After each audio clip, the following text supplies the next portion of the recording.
तरफ पदक्षेप नि गोटे जुगान्तकारी पदक्षेप प्रत्येक वर्ष 1 मास धरी पालन करा भल कथा किंतु किछि भी आईन कानून रे परिवर्तन आसवार आवश्यकता होती। यथा उदाहरण आप देखु गोटे दीर्घ दिन है नेशनल हाईवे एपर्यंत क्लियर हो पारा ना से समस्या भितर रहा।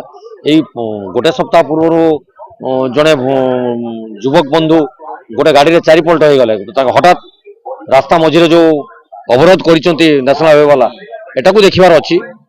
एटा हूँ सरकारी तरफ त्रुटि एवं जो आपंकर मद्यपान कर जो मैंने चलाउछन्ति अबकारी विभाग एवं पुलिस विभाग से गुरुत्व देवा दरकार अच्छी। से माने निशाशक्त अवस्था गाड़ी चालन कर आमे कहूनु सबु जगह सरकारी कर्मचारी नियोजित समाधान करें किंतु बहु जगह अच्छी से केमती समस्या समाधान हो पारे प्रति गुरुत्व प्रदान करेंगे बहन करेंगे। तेणु ये पदक्षेप बहुत सुंदर पदक्षेप। आशा करुचु आगामी दिन में ये पदक्षेप द्वारा किसी लोकंर निश्चित जीवन जो हानि होता से निश्चित परिवर्तन आसो सुधार आसो एवं लोक मैंने निश्चित भाव जीवन धारण करेंगे परिवार सहित सुखमय जीवन यापन करेंगे। भद्रक जिलापाल कार्यालय आज एक सचेतनता कार्यक्रम अनुष्ठित होता। यार लक्ष्य उद्देश्य होची प्रतिदिन जोपरी भाव असावधानता जो लोक मानकर प्राण हानि घटुची ताहाकू किपरि रोक लगा जाय परिबो एवं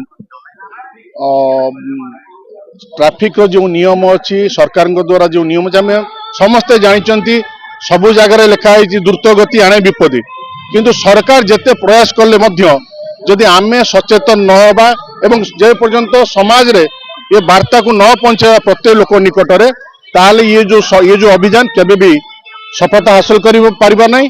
एवं ये केवल गोटे मास नुहे या सबुदिन एक आह्वान एक आंदोलन होवार आवश्यक अच्छी। कारण मानव जाति एक अविच्छेद अंग है सड़क सुरक्षा एथिपाई कार जेपरी सचेतन जदि कर निश्चिंत अनेक जीवन को मूल्यवान जीवन को बचाई पारिबा। यह हूँ मो लक्ष्य और मोर उद्देश्य। धन्यवाद।